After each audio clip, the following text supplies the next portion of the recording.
پہلے بات کر لیتے ہیں بگرام ایئر بیس کی۔ افغانستان میں موجود یہ امریکی بیس ہے۔ ٹرمپ کی طرف سے بار بار کہا گیا کہ ہم یہ بیس حاصل کرنا چاہتے ہیں، لیکن افغان حکومت، طالبان حکومت امریکہ کو یہ بیس نہیں دینا چاہتی۔ اب یہ صورتحال ہے کہ اس پر بھی پاکستان کی طرف سے حملہ کیا گیا ہے اور اس کو بھی تباہ کرنے کی کوشش کی گئی ہے اور اس کی کئی چیزیں تباہ بھی ہو گئی ہیں۔ تو یہ بگرام ایئر بیس کی تباہی امریکہ کے لیے اچھی خبر ہے یا پھر بری خبر ہے؟ کچھ ماہرین تو خلیج میں جاری جنگ اور افغان جنگ جو آج کل جاری ہے اس کی تانے بانے بگرام بیس ہی سے جوڑ رہے ہیں۔ بگرام بیس اگر مکمل طور پر تباہ ہو جاتا ہے تو بھی امریکہ کے لیے یہ خوشی کی خبر ہے۔ امریکہ کو وہاں پہ تنصیبات سے غرض نہیں ہے، بلکہ وہ بیس حاصل کر کے خطے کی صورتحال پر نظر رکھنا ہے۔ افغانستان میں جتنے بھی حملے ہو رہے ہیں اس سے طالبان رجیم کمزور ہوتی چلی جا رہی ہے۔ طالبان رجیم کمزور ہوگی اور کمزور ہوتے ہوتے اس کا خاتمہ ہو جائے گا، تو وہاں پہ امریکہ اپنی مرضی کی رجیم لے آئے گا۔ تو بگرام ایئر بیس امریکہ کے قبضے میں آنے کے بعد امریکہ کی یہاں پہ مکمل طور پر اجاراداری ہو سکتی ہے۔ اب چلتے ہیں مشرق وسطیٰ کی جنگ کی طرف۔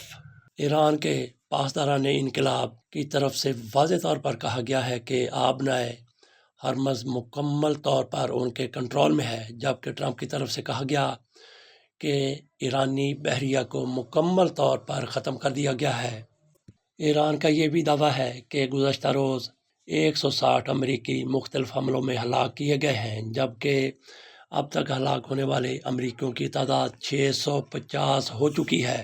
دوسری جانب امریکی سینٹرل کمانڈ کا کہنا ہے کہ ایران میں تقریباً 2000 اہداف پر حملے کیے گئے ہیں۔ ایران کی آبدوز سمیت 17 بحری جہازوں کو تباہ کر دیا گیا ہے۔ یہ آبدوز بھارت میں جنگی مشقوں میں حصہ لے رہی تھی، وہاں سے واپس آ رہی تھی، گویا مودی کی طرف سے امریکہ کے حوالے کر دی گئی، جسے امریکہ نے وہیں پہ تباہ کر دیا، اور اس میں 180 افراد سوار تھے، جبکہ 87 لاشیں مل چکی ہیں۔ باقیوں کا لاپتہ ہونے کے بارے میں گمان ہے، لیکن ان کو بھی مردوں میں ہی شامل کیا جا سکتا ہے۔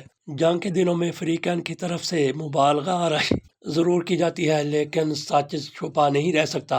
امریکی صدر ٹرمپ نے کہا تھا کہ ایران میں سب کچھ تباہ کر دیا ہے، ایران کی فضائی، بحری اور بری فوج کی قیادت ختم کر دی گئی ہے۔ کیا یہ قیادتیں ختم ہونے سے فوج بھی ختم ہو گئی؟ ایسا ہرگز نہیں ہے، کیونکہ ایرانی فوج اب بھی بروئے کار ہے۔ ٹرمپ کی طرف سے کہا گیا تھا کہ آبنائے ہرمز ہر صورت کھلوائی جائے گی۔ کھلوائی جائے گی کا یہی مطلب ہے کہ پہلے وہ بند تھی۔ چلیں امریکہ کی طرف سے یہ تو تسلیم کیا گیا کہ آبنائے ہرمز ایران کی طرف سے بند کر دی گئی ہے، اور اس کو کھلوانے کے لیے ٹرمپ کی طرف سے کہا گیا ہے کہ ہر حربہ اختیار کریں گے۔ وہ کہتے ہیں کہ ضرورت پڑنے پر آبنائے ہرمز میں کمرشل جہازوں کے ساتھ امریکی نیوی جائے گی۔ جہازوں کے انشورنس میں امریکی مالیاتی ادارہ مدد کرے گا۔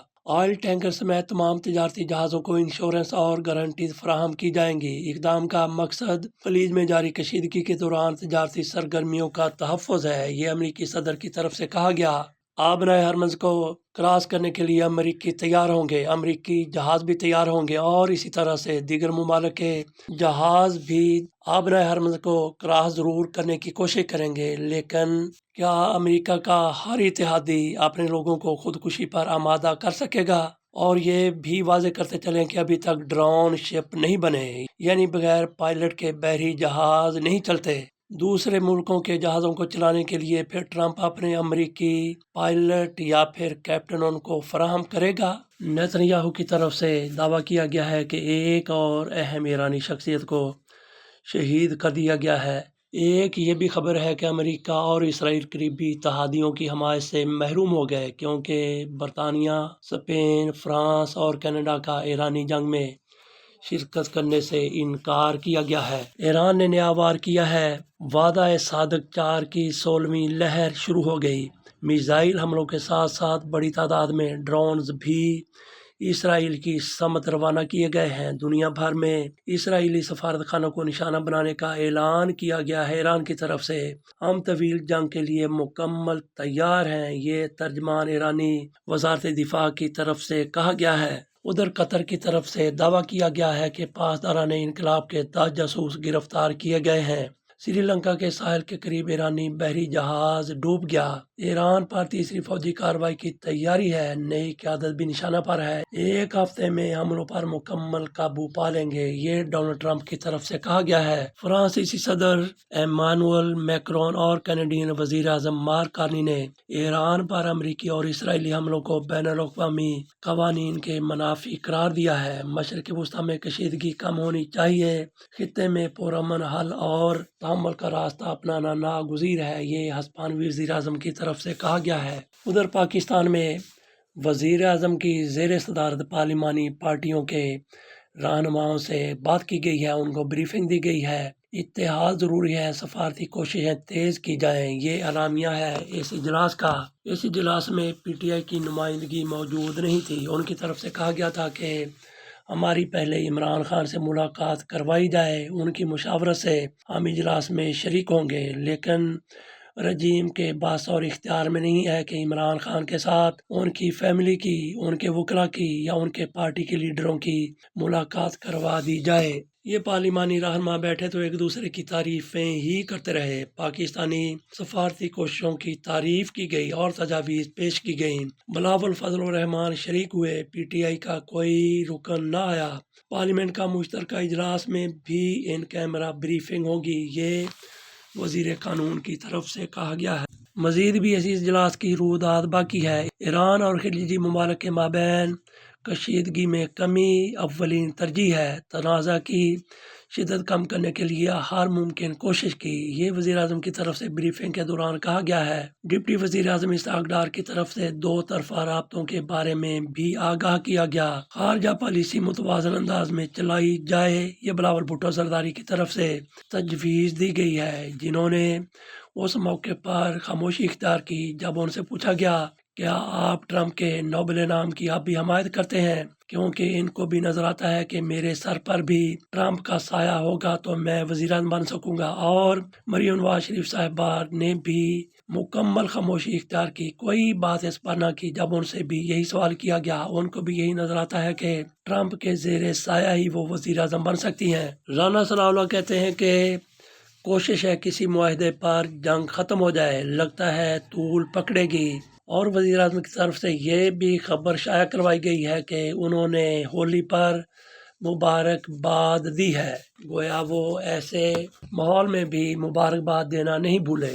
اسی دوران فیلڈ مارشل کی للکار بھی سامنے آئی ہے، فتنہ خارج ہندوستان کی جانب سے دہشت گردی میں افغان سرزمین کا پاکستان کے خلاف استعمال ناقابل قبول ہے، یہ ان کی طرف سے کہا گیا ہے۔ انہوں نے اگلے مورچوں پر جوانوں سے خطاب میں کہا کہ امن اسی صورت میں ممکن ہے جب افغان طالبان دہشت گردی ان تنظیموں کی حمایت ترک کر دیں۔ وانا جنوبی وزیرستان کا مغربی سرحدی سیکورٹی صورتحال آپریشن کی تیاریوں کا جائزہ بھی لیا گیا۔ فیلڈ مارشل کہتے ہیں کہ شہداء کی قربانیاں پاکستان کی سلامتی استحکام کی بنیاد ہیں۔ سیکورٹی ماحول، آپریشنز، بارڈر مینجمنٹ، غصبِ للحق، سرحدی پیش رفت پر بریفنگ بھی دی گئی۔ سرحد پار سے خطرات کے خاتمے کے لیے تمام ضروری اقدامات کے عزم کا اعادہ کیا گیا۔ جنگی تیاری، ہم آہنگی، استحکامات پر مکمل اظہار اعتماد۔ ایران کی طرف سے ایک مرتبہ پھر ان ممالک کو خبردار کیا گیا ہے، ان پر واضح کیا گیا ہے جہاں سے امریکی جہاز اڑتے ہیں یا جن ممالک کی طرف سے اپنی سرزمین، اپنی زمین، اپنے علاقے، اپنے ملک ایران پر حملے کے لیے دے رکھے ہیں، ان کی طرف سے کہا گیا ہے کہ ہم آپ کی خود مختاری کا احترام کرتے ہیں، لیکن جب آپ کے ایئر بیسز، جب آپ کی سرزمین ہمارے خلاف حملوں کے لیے استعمال ہوگی تو پھر جوابی کارروائی کے لیے بھی آپ کو تیار رہنا ہوگا۔ ایک طرف یہ صورتحال ہے کہ پوری دنیا جنگ کی تپش محسوس کر رہی ہے، کیونکہ یہ جنگ پھیلتی ہی چلی جا رہی ہے۔ ہو سکتا ہے کہ عالمی جنگ کی صورت اختیار کر لے اور پاکستان کے اندر بھی صورتحال نارمل نہیں ہے۔ پاکستان بھی افغانستان کے ساتھ حالت جنگ میں ہے، اور ادھر یہ صورتحال ہے کہ مریم نواز شریف صاحبہ اور میاں محمد نواز شریف صاحب دونوں باپ بیٹی تاریخی عمارتوں کی بحالی کے پروجیکٹس کا جائزہ لے رہے ہیں۔ دونوں کی زیر صدارت ایک اجلاس بھی ہوا ہے۔ تاریخی عمارتوں کی بحالی کے پروجیکٹ کا اس میں جائزہ لیا گیا۔ مال روڈ پر احتجاج جلسوں پر پابندی کا فیصلہ کیا گیا ہے۔ امریکی چند سینیٹرز کی طرف سے کہا گیا ہے کہ ایران کے خلاف جنگ غیر قانونی اور جھوٹ پر مبنی ہے۔ ٹرمپ انتظامیہ کے پاس ایران سے متعلق کوئی واضح حکمت عملی موجود نہیں۔ صورتحال تصور سے زیادہ خراب ہے۔ یہ سینیٹر وان اور سینیٹر برنی سینڈرز کی طرف سے بیان دیا گیا ہے۔ یہ بھی اطلاع ہے کہ ایران سے طلبہ سمیت مزید 136 پاکستانی وطن واپس پہنچ گئے۔ 4 روز میں واپس آنے والوں کی مجموعی تعداد 456 ہو گئی، جبکہ امریکہ کی طرف سے پاکستان میں موجود امریکیوں کو پاکستان چھوڑنے کی تنبیہ کی گئی ہے۔